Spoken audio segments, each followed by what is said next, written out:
द्विघात समीकरण जानते हो तुम लोग? द्विघात समीकरण क्या होता है? देखो हाँ, दो घात वाला जो भी समीकरण होगा वो हमारा द्विघात समीकरण होगा। जैसे यहाँ पर दिया है x² + 5x + 6 = 0, ऐसे कुछ। ठीक है, तो यहाँ पर अगर हम बात करते हैं कि यहाँ पर x की कितनी घात है सबसे बड़ी, देखो यहाँ पर 2 घात है, यहाँ पर कितनी है 1 घात है। तो इस पूरे समीकरण में अगर हम जो देखते हैं कि सबसे बड़ी घात चेक करना है हमको, क्या चेक करना है? सबसे बड़ी घात। तो सबसे बड़ी घात तो 2 ही है, क्योंकि उससे छोटी यहाँ पर 1 और यहाँ पर तो x है ही नहीं। तो हम घात किसकी चेक करते हैं? x y z जो भी होता है, क्या होता है? x y z जो भी होगा हम उसकी घात चेक करेंगे, क्योंकि घात तो हम सिर्फ उसकी बताते हैं, चर राशि की। किसकी बताते हैं? चर राशि यानी कि वेरिएबल की। तो यहाँ पर वेरिएबल हमारा क्या है? यानी कि x है, तो घात सबसे बड़ी कितनी है? 2 है। तो 2 सबसे बड़ी घात है, इसलिए समीकरण का नाम क्या होगा? द्विघात समीकरण होगा। अगर ऐसे में लिख दूं x³ + 6x² + 7x - 8 = 0, अगर ऐसे लिख दिया तो अब आप सोचिएगा कि आप इसमें देखते हैं कि सबसे बड़ी कितनी घात है यहाँ, यानी कि सबसे बड़ी घात 3 है, यानी कि हाईएस्ट डिग्री 3, यानी कि सबसे बड़ी घात 3। तो इस समीकरण को हम क्या बोलेंगे? त्रिघात समीकरण। कितने घात का है? 3 घात का। तो जी हो गया हमारा त्रिघात समीकरण। इसी प्रकार से 4 घात भी होता, 5 घात भी होता, मतलब इसी टाइप से। अगर हमने ऐसा लिखा x⁴ - 12 = 0, तो जी कितने घात का? वो तो आपका बस प्रोसेस वही है समझने का, सबसे बड़ी घात देखना है हमें। तो सबसे बड़ी घात कितनी है? 4। तो जो सबसे बड़ी घात होगी उसी टाइप का समीकरण होगा। लेकिन ये भी समझना है कि इसमें x के अलावा और तो नहीं है कोनो वेरिएबल। जैसे x y होती है कई समीकरण में, दोनों साथ साथ x भी होता, y भी होता, z भी होता, होते कि नहीं होते? तो हमें यहाँ पर अगर देखें तो इन समीकरण में केवल x ही है।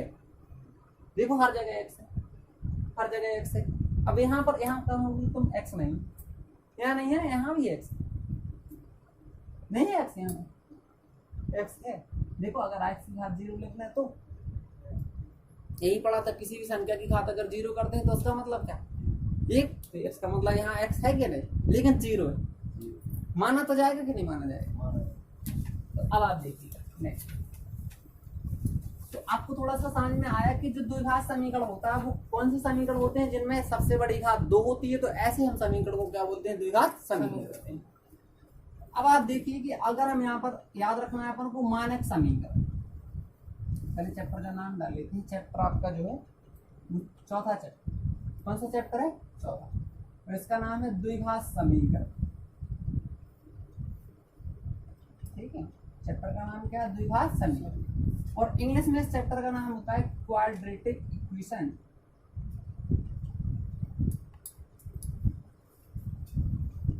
क्या होता है? क्वाड्रेटिक।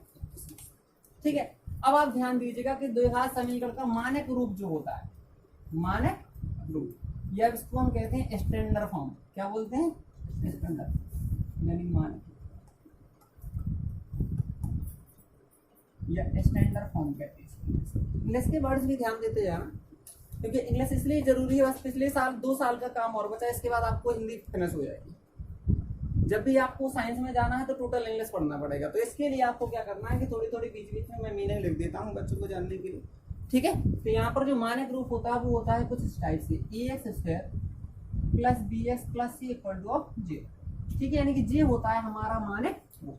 लेकिन याद रखना है कि अगर कल को a की वैल्यू में 0 कर दूं, या कहने का मतलब ये हुआ कि अगर a की जगह मैं 0 रख दूं, अगर यहाँ a की जगह 0 रख दूं तो ये वाला मतलब बेमौत मर जाएगा, यानी बेचारा चला जाएगा x की घात 2 बार। और अगर a चला गया तो फिर x की सबसे बड़ी घात कितनी बची? 1 ही बची ना। फिर हम इसको द्विघात समीकरण कह देंगे? नहीं कहेंगे। तो हमारा कहने का मतलब ये हुआ कि a कभी 0 नहीं होना चाहिए। अगर a 0 हुआ तो खतरा पैदा हुआ। यही है ना मतलब कहने का, कि अगर a 0 हो गया तब तो समीकरण की कहानी बर्बाद होगी। क्योंकि फिर यहाँ पर हम इसको 2 घात नहीं कह सकते, because shift the value of a = 0, यानी कि in this case equation does not exist. यानी अगर a की वैल्यू में 0 रख दूंगा तब समीकरण हमारा फेल हो जाएगा। तो यानी a को हमें 0 नहीं होने देना, ये ना मतलब, यानी a 0 नहीं होना चाहिए। अगर a की जगह 0 को छोड़कर चाहे 1 रख दें, चाहे 2 रख दें, चाहे 3, कुछ भी रख दो, तो इस समीकरण में 2 घात अपन को दिखती है। लेकिन समस्या क्या है, जब a की जगह 0 रखेंगे तो कहानी बर्बाद हो। इस वजह से हमने रोक दिया a को 0 आने से। और d कुछ भी हो सकता, d कुछ भी हो सकता ना, डी की जगह हम कुछ भी संख्या रख सकते हैं, लेकिन सी की जगह इसी टाइप से कुछ भी रख सकते हैं। तो कहने का मतलब बी और सी कुछ भी का मतलब क्या होता है कि दुनिया की कोई भी संख्या रख दो, और दुनिया की कोई भी संख्या का नाम क्या होता है, पढ़ के आए थे पिछले साल, पहले चैप्टर का नाम क्या था, संख्या पद्धति, है ना, नंबर सिस्टम। तो उसमें क्या पढ़ा था, वास्तविक संख्या पढ़ती थी, और वास्तविक संख्या को क्या बोलते, बड़ा वाला आर, छोटा वाला नहीं, कौन सा, बड़ा वाला। हम कहते हैं बी और सी होंगे रियल नंबर, यानी उनमें से कोई भी नंबर हो सकता, तो उनको याद रखना जी होता है स्टैंडर्ड। समझ में आ गई बात। अब इसके बाद दूसरा केसेस क्या है, जैसे हम यहाँ से बनाए तो यहाँ से बहुत सारे इक्वेशन बन सकते हैं, क्या हो सकते हैं, बहुत सारे। जैसे मैंने कहा कि ए की जगह 1 रख लो, ए की जगह क्या रखें 1, ए की जगह जैसे हमने 1 रखा तो एक्स स्क्वायर बन गया। फिर हमने क्या किया, बी की जगह कुछ रखना शुरू कर दिया, मान लो यहाँ पर कितना 7 रख दिया, बी की जगह कितना रखा 7, तो 7 एक्स हो गया। और सी की जगह मान लो कुछ 4 रख दिया, तो आपको देखो समीकरण दिख गया होगा, है ना। ऐसे मन चाहे तुम यहाँ पर एक ही मान रख सकते, बदल बदल, बस 0 1 नहीं रखना, इस शर्त मैंने आपको पहले ही बता दी। डी की जगह कुछ भी रख सकते, दुनिया का 7.5, 2/3, जो भी आपकी मर्जी करे, ठीक है। सी की जगह भी जो भी आपकी मर्जी करे, तो आपको क्या मिलेंगे, अनेक प्रकार की क्या मिल जाएंगे, द्विघात समीकरण। तो क्लियर हो गया। इसको आप द्विघात समीकरण को हल करने की विधियां, ठीक है, द्विघात समीकरण को हल करने की विधियां। तो देखो द्विघात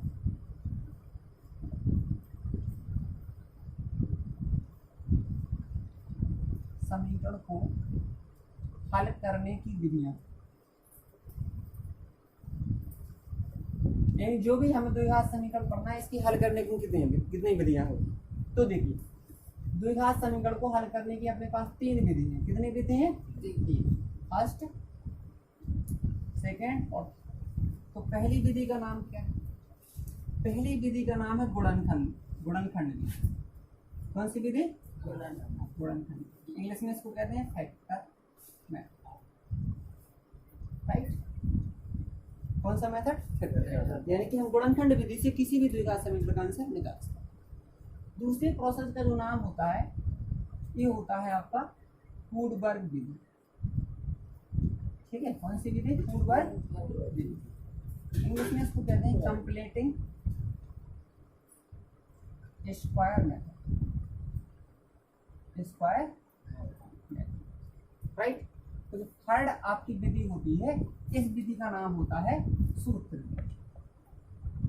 कौन सी विधि, यानी सूत्र हम याद कर लेंगे और सूत्र लगा के बस सीधे सीधे आंसर निकाल लेंगे, ठीक है। तो इसको बोलते हैं फॉर्मूला मेथड, क्या बोलते हैं, फॉर्मूला। क्लियर हो गया। तो आप इसको टाइप कर, तो देखिए सबसे पहली विधि का नाम क्या था हमारा, हाँ गुणनखंड विधि। तो यहाँ पर लिखते हैं गुणनखंड विधि, इंग्लिश में आप यहाँ पर लिख ही लेंगे, क्या था, फैक्टर मेथड। यानी जो फैक्टर मेथड है, इसको हम कैसे लगाते हैं और कोई समीकरण इससे कैसे सॉल्व होता है। तो सबसे पहले देखिएगा कि जैसे एक्स स्क्वायर प्लस यहाँ पर दिया है 5x + 6 = 0, तो जी आपके पास एक समीकरण दिख रहा है कि नहीं दिख रहा, ठीक है, जो कि कितनी घात का है, 2 घात का, यानी 2 घात का समीकरण है। और इसको हमें सॉल्व करना है किस विधि से, गुणनखंड विधि। आपको हो सकता सबको बन जाए क्वेश्चन का, क्योंकि गुणनखंड विधि तो कक्षा 6वीं से पढ़ते हैं। कौन सी क्लास से पढ़ते हैं, 6वीं से।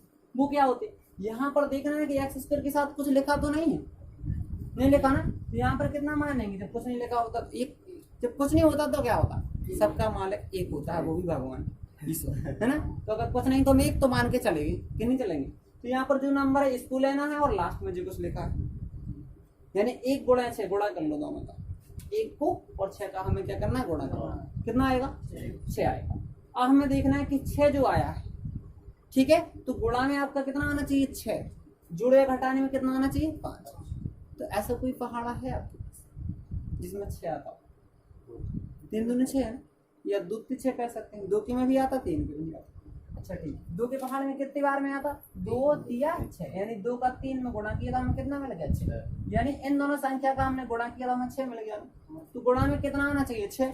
और यहाँ पर जो नंबर है ये कैसे मिलना चाहिए, या तो ये दोनों को जोड़ते हैं या फिर हम दोनों को घटा दें। तो देखो जोड़ने पर आ रहा होगा, 2 3 3 करें तो 5 आ गया ना। तो लिखना है कैसे, अपन एक्स स्क्वायर को एक्स स्क्वायर ही लिखेंगे, एक्स स्क्वायर को आप एक्स स्क्वायर लिख दें, 5 को क्या लिखेंगे, 2 3, सिर्फ 5 की जगह मैंने लिखा है, 5 को मैंने कैसे लिखा, 2 धन की, और x देखो अपनी जगह है, +6 अपनी जगह है, बराबर 0, सब कुछ अपनी जगह। मैंने सिर्फ कहा किया कितना है, 5 की जगह सिर्फ 2 + 3, और अंतर तो नहीं हुआ, आराम से लिख सकते, क्या फर्क पड़ेगा, 5 को हम लिख सकते हैं ऐसे। अब हमें क्या करना है, अब लिखना है x² प्लस ब्रैकेट यहाँ से हटा देना, यानी जैसे ही ब्रैकेट हटाएंगे तो x तो पहले इस 2 के साथ चिपका देना और 3 के साथ चिपका देना, क्योंकि बाहर है तो दोनों के लिए है।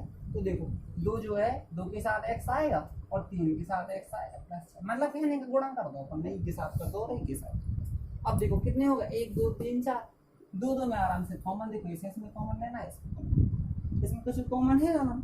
कॉमन का मतलब क्या होता है, जैसे 2 बच्चे हम खड़े कर दें, चेक करें कि इसके पास कौन चीज ऐसी है तो दोनों के पास सेम वो चीज कॉमन, जैसे इसमें भी कुछ है, इसमें x दोनों में है, x आराम से, और कैसे कॉमन लेना है, यहाँ पर भी x है यहाँ पर भी x, दोनों में देखना सबसे कम x कितना है, इसमें ज्यादा है इसमें कम, तो जिसमें कम हो उतने x दिए जाते हैं, कितने हैं इसमें 1, तो कम से कम वाली पावर आपको कॉमन लेना। जैसे x कॉमन लेंगे यहाँ से कितने, 1x तो निकल गए, तो 1 इसमें से निकाल लिया हमने बाहर, अब कितनी बची, 1 यहाँ पर, क्लियर हो गया। यहाँ पर कितना कॉमन है, 3, तो 3 कॉमन लेंगे तो कितना बचेगा, x + 2 बराबर, राइट। अब पूरे से और कुछ आपको सेम ब्रैकेट दिख रहा होगा, दिख रहा ना ब्रैकेट, तो इस x + 2 का हम क्या करेंगे, ऐसे लिख लेंगे बिल्कुल बाहर, बिल्कुल बाहर का मतलब ये x + 2 यहाँ भी है, x + 2 यहाँ भी है। अब आप ध्यान से देखो, x + 2 मैंने यहाँ से हटा दिया, इस पूरे को आप भूल जाइए, समझ लीजिए यहाँ से नहीं है, तो x + 2 को मैंने हटाया तो क्या मिला मेरे पास, x, इतना तो चला ही आएगा x + 2। अब क्या बचा, x बचा तो मैंने x यहाँ लिखा, फिर क्या बचा, तो चला गया तो फिर आगे प्लस, अब j भी चला गया x + 2, अब क्या बचा, 3 बराबर 0, ठीक है। अब क्या करना है, यहाँ पर इंटू लगा है मतलब गुणा है, तो x + 2 और इंटू x + 3 बराबर 0, यानी इसके बराबर 0 कर सकते हैं हम, इसके बराबर 0 कर सकते हैं। तो मान निकालने का करना है, एक बार हमें x + 2 लिख कर 0 कर देना, और ऐसी लाइन खींच लो मतलब अलग से, और x + 3 के बराबर 0, इसके बराबर 0 करो, इसके बराबर 0। अब x बराबर कितना आ जो तो पता ही होगा, छोटी मोटी चीज उस साइड करेंगे तो 2 जाके चिन्ह बदल जाएगा, है ना। जैसे यहाँ पर करेंगे तो x बराबर कितना होगा, क्लियर हो गया। तो ये x के जो मान निकले हुए ये क्या है, इस समीकरण का आंसर आ गया, ठीक है। और इस हल का नाम क्या होता है, इस हल को हम क्या कहते हैं, समीकरण का हल बोलते हैं, या समीकरण के मूल बोलते हैं। अगर क्वेश्चन पूछे आपसे इस समीकरण के मूल बताओ, तो मूल कौन कौन से, -2 -3, ये मूल। अगर पूछा जाए इस समीकरण के हल कौन कौन से हैं, तो -2 -3। हमें कैसे पता कि आंसर सही है, हमें कैसे पता कि आंसर सही है, अगर आपको ये भी चेक करना है तो आप x की जगह इतना -2 रख लो, एक बार रखो यहाँ -2 रखेंगे तो कितना आएगा, -2 रखो x की जगह, चेक करने के लिए -2 का बाद, यानी x की जगह कितना रखना है, -2 रखना, आंसर चेक कर रहे हैं कि आंसर है कि नहीं सही, ठीक है। तो x की जगह कितना रखना है, -2, इसको वर्ग हो जाए, प्लस कितना है फिर 5 और -2 फिर कितना है +6 बराबर 0। आगे बात समझ लो। अब ध्यान से देखिएगा, 2 का वर्ग कितना होता, 4, यहाँ पर 5 दूनी 10, +6 बराबर 0, ठीक है। और प्लस प्लस के जोड़ेंगे तो 4 और 6 देखो जोड़ करके 10 - 10 बराबर 0, यानी 0 बराबर, यार ये तो बिल्कुल सही निकला, दोनों साइड बराबर आ गए। इसका मतलब x बराबर -2 इसका क्या है, सही आंसर, ठीक है। अब हम x बराबर -3 भी रख सकते, अगर सही होगा तो ये भी करेक्ट आएगा। देखो थोड़ा सा शॉर्ट में करते हैं, -3 को अगर मैं यहाँ रखूं तो -3 का वर्ग, देखो माइनस पे अगर 2 घात लगी 4 घात लगी मतलब सम संख्या तो माइनस खत्म हो जाता, तो प्लस की 9 बनेंगे सीधे, 9 यहाँ और 3 यहाँ, तो 5 3 15 माइनस, कैसे -3 रखो यहाँ, तो 9 जी होगा +6, 9 6 और -15 क्या होगा 0, दोनों साइड बराबर आ गए, जिसका मतलब ये भी आंसर सही है। इसको आप नोट करें, यानी अब इस आप द्विघात समीकरण को सॉल्व करके देखिएगा, तो x² माइनस के यहाँ x² प्लस के लिखते हैं 4x + 4 = 0, इसको आप सॉल्व करके बताएं, करें सॉल्व जल्दी से, कोशिश करो सॉल्व करने की।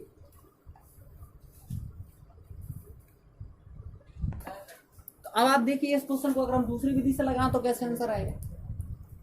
अब आप समझ रहे हैं कि आपके लिए छोटी सी बात बोलना चाहूंगा, A square plus 2ab plus B square अपने आप में कौन है, पहचानो इसको जी। कोई है आपका जाना पहचाना दोस्त, कोई बहुत पुराना हो शायद, है ना? कौन है कोई जी? कुछ है याद किया था कभी जिंदगी में? नहीं किया अभी? ये square plus 2a plus B square किसी का होता है कुछ? किसका है? 10 में पढ़ना है तुम्हें, ऐसी है स्टडी करवाना है, छोटी छोटी बातें भी याद ना वहीं से रुकेगा। ए प्लस बी का होल स्क्वायर लिखो, ए प्लस बी लिखा ना, ए प्लस बी का होल स्क्वायर। अब ए प्लस बी का होल स्क्वायर बताओ, तुम्हें 10th में नहीं आ रहा कैसे? ये कक्षा 5वीं की चीजें हैं, 5वीं की तो नहीं है लेकिन 7वीं 8वीं की जरूर है ना? तो इनको ध्यान से देख लेना सभी फॉर्मूलों को एक बार, समझ रहे हैं? That's all. तो A square plus 2a plus B square अपने आप में क्या होता है? ए प्लस बी का होल स्क्वायर। या मैं बोलूं ए प्लस बी का होल स्क्वायर बराबर क्या होता है? A square then 2ab then B square. अब आप सोचो, यहाँ पर एक इसी तरीके का प्रोसेस है, एक्स का मैंने वर्ग लिखा, 4 को मैं अपनी मर्जी से ऐसे लिखना चाहता हूँ 2 के साथ, तो यहाँ पर 2 लगा तो मैंने यहाँ पर 2 लिखा, यानी इसमें से एक 2 निकाल लिया। अब कितने बचे? 4 को लिखते हैं 2 गुणे 2, है ना? 2 2 ना हो 4, 1 2 निकला तो 1 2 और बचा, है ना? तो एक x लिख लूं, फिर यहाँ पर 2 लिख दूं, क्या फर्क पड़ता? गुणा में कार्य 4 ही x मिल गए, और 4 है कैसे लिख लें? 2 को वर्ग लिख लें, नहीं है तो सही कि नहीं? इस x को थोड़ी देर के लिए ये बोलना शुरू कर दो, क्या बोलूं? ये तो इसको x को x ना समझना, x को मैं ये समझूंगा, तो ए स्क्वायर बन गया प्लस 2, इस x को मैंने क्या बोला था?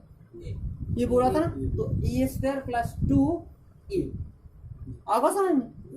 और इस 2 को, बाद वाले 2 को b बोलना शुरू कर दो थोड़ी देर के लिए, नहीं आया? इसको लास्ट वाले 2 को b बोलना है और x को a बोलना है, तो A square plus 2ab plus B square बराबर 0, यानी ये चीज दिख रही होगी, है ना? और this form to this form, यानी it is expression convert by this form, मतलब मैं इसको ऐसे भी लिख सकता ए प्लस बी का फॉर्म, मतलब इसको ऐसे कह सकता, यानी ये अपने आप में ये चीज है ना? नहीं, मतलब इसको मैं ये कह सकता हूँ क्योंकि बराबर, बराबर का मतलब ये चीज ये कही है, चाहे ये ऐसे लिख दो चाहे ऐसे लिख दो, तो मैं ये ऐसे लिख सकता ना? तो इसी टाइप से मैं इसको कैसे लिख सकता? यहाँ पर ऐसे ब्रैकेट लगाया, घात 2 है तो मैंने 2 लगा दी, यहाँ पर ए मैंने किसको बोला था? x को, बी मैंने किसको बोला था? 2 को, बराबर चीज नहीं आ गया ना? अब आप ध्यान से देखना, अब तुम कहोगे जी वाला ले लिए, जी वाला ले लिए, जी कहाँ गए? तो ऐसा नहीं, इन तीनों को मिलाकर ऐसा बोला जाए, ठीक है? यानी कि दिस फॉर्म टू दिस, मतलब इस पूरे को हम ऐसे लिख सकते हैं। अब आप ध्यान से देखिए, x प्लस 2 के ऊपर कितनी पावर? अगर हमारे ऊपर स्क्वायर लगा होता है इसका मतलब हम 2 जने, अगर इसके ऊपर 2 पावर, इट मींस दैट कि x प्लस 2 के 2 ब्रैकेट हैं, कितने ब्रैकेट? 0 अपनी जगह, बराबर अपनी जगह, मैंने इसको 2 बार लिख दिया, ठीक है? अब हम वैसे ही कर लेंगे, एक बार इस x प्लस 2 को 0 कर देंगे एंड एक बार इसको 0 कर देंगे, सही है? अब इसको क्या लिख सकता हूँ मैं? x बराबर -2, नहीं है क्योंकि उसको धक्का मारेंगे तो हालत बिगड़ जाएगी यार, पीछे ना लाए, आप उसको पढ़ देंगे तो क्या होगा? बिगड़ा जाएगा, कहानी तो बर्बाद हो ही जाएगी। इसी टाइप से हमें इसको ये मान के चला करो कि बॉर्डर है, इसको जब उस साइड ढकेलेंगे तो कहानी बदलेगी, प्लस वाला माइनस होता, माइनस वाला प्लस होता, गुणा वाला भाग होता, भाग वाला गुणा, यानी उल्टा। तो x बराबर कितना? माइनस, तो आंसर वैसे ही आ गया जो आपका था। तो ऐसे भी लगा सकते, वैसे भी लगा सकते। तो आपको ये वाली विधियां क्लियर हो गई? ये सभी विधियां कौन सी विधियां हैं? गुणनखंड विधि। कौन सी विधि है? गुणनखंड विधि। इसको आप नोट कर सकते हैं। हाँ, तो देखिए कुछ क्वेश्चन है आपको फैक्टर मेथड के यानी कि गुणनखंड विधि से हल करने के लिए। इसमें फर्स्ट क्वेश्चन आपको सॉल्व करना है 2x² minus 5x plus 3 equal to अब 0 कि मूल ज्ञात करना है। क्या करना है? मूल ज्ञात कीजिए। तो मूल का मतलब क्या हुआ? वही चीज x की मान निकाल लो। किसकी मान निकालना? x की, ठीक है, यानी कि find the value of x, ठीक है, are known as roots of quadratic equations. Okay, 6x² minus x minus 2 equal to अब 0, यानी कि ये आपके पास सेकंड समीकरण है और इसको आपको सॉल्व करना है। यहाँ पर x के साथ कुछ नहीं है तो आप क्या समझेंगे? मैंने बताया एक तो समझ नहीं पड़ेगा ना जब कुछ नहीं। कितना? एक। वैसे दुनिया में सब सबका मालिक एक होता है जो कि हमारा बहुत साल। नेक्स्ट सेकंड क्वेश्चन है इसका 3x² माइनस, यानी कि third question 2√6x plus 2 equal two of 0। यानी इन सब की क्या बताना है, मूल बताना है, मूल यानी रूट्स। समझ गए। नेक्स्ट क्वेश्चन, फोर्थ क्वेश्चन आपको करना है 2x² plus x minus 300 equal to 0, यानी इसको करना है। नेक्स्ट इक्वेशन आपके पास जो है वो x² minus 3x minus 10 equal to 0 and 6 equations of 2x² plus x minus 6 equal to 0 and next आपका 6 के बाद 7th क्वेश्चन जो है वो क्वेश्चन है √2 x² plus 7x plus 5 √2 equal to 0 and next question जो 8th है वो है 2x² minus x plus 1/8 equal to 0। ठीक है। और नेक्स्ट क्वेश्चन जो आपके पास है यानी कि 9 क्वेश्चन है 100x² माइनस के 20x प्लस 1 इक्वल टू 0। ठीक, ये आपके पास इस इक्वेशंस हैं और इन सभी समीकरणों को आपको क्या करना है, सॉल्व करना है। ठीक है, कोशिश करना है इनको तो सॉल्व हो जाएंगे और सब में आपको गुणनखंड विधि लगाना है यानी कि फैक्टर मेथड से सभी के आंसर निकालना है और आपको ये भी चेक करना है कि हमारा आंसर सही है गलत। तो मैंने आपको प्रोसेस बता दी है, जो भी आंसर आएगा आपका इसमें रख के देख लेना, अगर दोनों साइड बराबर आ जाती है तो हमारा आंसर सही है, otherwise our answer is wrong. Okay, √2 वाली नहीं आ रहा, चलो हम समझा रहे हैं। रूट वाला कौन सा, ये वाला, ये वाला एक समझा। चलो रूट वाले में कोई समस्या नहीं होती। जैसे सपोज एक क्वेश्चन है यहाँ पर क्या लिखा है 3x², क्या लिखा है 3x² minus 2 √6x plus 2 equal to 0। Clear हो गया।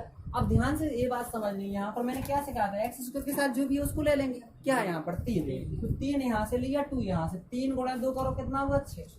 अब 6 को ऐसे ही बनाना है कि गुणा में तो 6 आना चाहिए, क्या आना चाहिए 6, लेकिन जोड़े घटाए में √6। तो √6 को √6 कैसे बनाएंगे। देखो अगर कोई संख्या है आपके पास और उसको अगर हमें अंडर में बनाना है, जैसे पूरी संख्या उस पर अंडर लगा है, ठीक है, तो क्या करना है उसको 2 बार लिख देते हैं। कितनी बार लिखते हैं 2 बार, और उसका रूट लगाएंगे। जैसे 6 को रूट में लिखना है तो एक यहाँ 6 लिखा, एक यहाँ लिखा, और दोनों पे ऐसे रूट लगा। ठीक है, क्योंकि अब हम इसको सॉल्व करेंगे तो रूट लगा और जोड़ा बन जाएगा। वर्गमूल में कितने का जोड़ा होना था, तो बाहर निकल आएगा 6, यानी इसको हम ऐसे लिख सकते हैं। अब ध्यान से देखो √6 के आगे कितना लगा 2 लगा। √6 के आगे कितना लगा, इसका मतलब क्या हो कि √6 कितने हैं 2, यानी एक जी है √6 कितने हैं 1 और 1 जी, तो 1 मिला के कितने का है हो गया ना 2 √6। हम इसको कैसे लिख सकते हैं 3x² माइनस इसको कितने √6 लिखना है 2, यानी √6 प्लस √6 कर लो, तो √6 प्लस √6 और ब्रैकेट बंद, क्योंकि माइनस तो ये लगा, माइनस अपनी जगह, ये अपनी जगह, और 2 √6 यहाँ हमने लिख दो ऐसे। मतलब अगर 2 ही जोड़े तो ये कितने होगा 2 √6। अब क्या बचो x बचा ना, तो x जो बचा उसको हम यहाँ रखेंगे, प्लस क्या लिखा 2 और बराबर 0, तो हम वैसे ही छाप दिए। अब बताओ कोई दिक्कत नहीं है, ये सब काम तो वैसे ही जो मैंने अभी पीछे आपको सिखाया है ना, कोशिश करना बनेगी का। अब देखो 3x² माइनस, यहाँ पर मैंने वही कहानी, ब्रैकेट हटाएंगे, x को अलग अलग चिपकाएंगे, और अगर बाहर माइनस लगा है तो अंदर चिन्ह भी बदलना पड़ेगा। ठीक है, तो अगर ना होता माइनस तो दिक्कत नहीं होती, तो यहाँ पर माइनस है इसलिए √6 को हमने लिख लिया, और √6 के साथ क्या लगाना है और बीच का चिन्ह बदलना पड़ेगा, कैसे माइनस में जाके इसकी हालत बिगाड़ दी। √6 और x पीछे से इसमें भी लगा दो, +2 था और बराबर क्या था, सही है। अब ध्यान से देखो इसमें कुछ कॉमन है, x तो है और 3 देखो और कुछ है कि नहीं, समझ में नहीं आ रहा, x तो दिखाई रहा दूर से, बहुत दूर, लेकिन इस 3 को देखो √6 को कुछ और भी लिख सकते हैं। अगर √6 को लिखना चाहे तो क्या लिख सकते हैं, अंडर रूट के अंदर 2 गुणा 3 6, और इस रूट को हटा के ऐसा अलग अलग बांट दें, 2 ही जगह रूट है, ऐसा लिखो जा सकते हैं, एक √2 √3 लिखो जा सकता। तो समझ लो जो √6 लिखो यहाँ पर लिख सकत √2 और अंडर रूट 3 नहीं आ देख सकत के नहीं है क्योंकि 6 ही तो है, जुड़ा बनना नहीं है, सो रूट हट नहीं सकता। और x अपनी जगह है माइनस, यहाँ पर भी यही कहानी अपन करेंगे, under root 2 under root 3 x plus 2 बराबर 0। मतलब इस 6 को मैं ऐसे लिख सकता दोनों जगह, आई बात समझ में। लेकिन अब बचा ये और बचा नहीं बचा ना। और 3 को क्या लिख सकते, 6 को मैंने क्या लिखा था शुरू, अंडर रूट 6 गुणा अंडर रूट 3 को क्या लिखी, अंडर रूट 3 गुणा अंडर रूट। कोई तरीका से नहीं है, कोई संख्या को अगर रूट में बनाना है वैसे ही, अगर जैसे यहाँ पर 6 तो 6 ही में बनाना है, जैसे 6 तो देखो 6 के रूट बनाना तो 2 बार लिख दो, जैसे 3 है 3 को रूट में बनाना 2 ही बार, तो रूट 3 और रूट 3 और एक्स स्क्वायर रख दिया। सही है। अब चेक करो कितना कॉमन है दोनों, अंडर रूट 3 भी दोनों में दिख रहा होगा और एक्स भी दिख रहा होगा, है ना। तो हम लिखेंगे अंडर रूट 3 और एक्स, कितना ले लिया हमने। तो यहाँ से एक अंडर रूट 3 हटा दो कोनो भी दो में से, ये कि हटाएंगे ना, तो एक अंडर रूट 3 मान लो निकाल दो हम, तो कितने बचे, एक तो बचा अभी और एक एक्स बचा होगा, इतने अंडर रूट 3 एक्स चला गया, अब कितना बचा अंडर रूट, बस ये तो चला ही गया। क्लियर, जी नहीं बात कॉमन निकाल, अंडर रूट 3 एक्स जी चला गया और एक यहाँ से अंडर रूट 3 चला गया, इनमें से एक एक्स चला गया, एक निकालो इसमें से क्या बचेगा, ऐसे ही तो बचेगा, अंडर रूट 3 एक्स जाएगा तो एक एक्स बचा, एक अंडर रूट 3 बचेगा, ये पूरा चला गया माइनस रूट 2। अब यहाँ से कुछ है इसमें कुछ कॉमन है, अभी देखो 2 को क्या लिख सकते हैं, अंडर रूट 2 गुणा अंडर रूट 2 लिखा जा सकता, इस 2 ऐसे लिख लो, ऐसे काय है लिख लें, इसे फायदा मिला है, फायदा क्या मिला है कॉमन। अब देख रहा होगे रूट 2 देखो दोनों में सेम है ना, तो माइनस अपनी जगह लगा दिया और रूट 2 लगा दिया। तो मैंने आपको ही बताया था कि अगर ब्रैकेट के बाहर माइनस लगा तो ब्रैकेट हटा दो तो चिन्ह बदलता है, तो ब्रैकेट के बाहर अगर माइनस लगा है तो ब्रैकेट लगाओ और चाहे हटाओ, यानी बाहर अगर माइनस लगा तो ब्रैकेट लगाओ और चाहे हटाओ, दोनों केस में अंदर का चिन्ह बदलेगा नहीं है। बाहर माइनस अगर लगा है तो अंदर चिन्ह बदलेंगे, चाहे ब्रैकेट हटाओ और चाहे लगाओ। तो यहाँ से रूट 2 हट गया, अब क्या बचो, अंडर रूट 3 बचो, एक्स बचो, अब तो चिन्ह बदलने पर बदल दिया, और क्या बचा, एक रूट 2 चला गया, एक रूट 2 बराबर। और ये पक्का है इसकी शर्त कि दोनों ब्रैकेट एक जैसी आ जाती है, और शायद आपको दिख गया होगा। अब आप यहाँ से तो कर सकते है ना, ये ब्रैकेट और ये ब्रैकेट तो सेम आ गया ना सेम, और जब सेम आ गया तो उसको ऐसे लिख सकते हैं, under root 3x minus under root, यानी इसको हटा दिए पूरे डिब्बे को, इसको हटा दो अलग करो तो क्या दिखाएगा, फिर क्या दिखा हमें दिख जाएगा अंडर रूट 3x, और यहाँ से ये चीज गई तो क्या बचा बराबर 0 बचा। सही है। अब एक बार इसके बराबर आप 0 करें और एक बार इसके बराबर 0 करेंगे तो बस x का मान निकल आए। क्लियर है। तो कुछ कोशिश करना जो आपसे बन जाए, ठीक।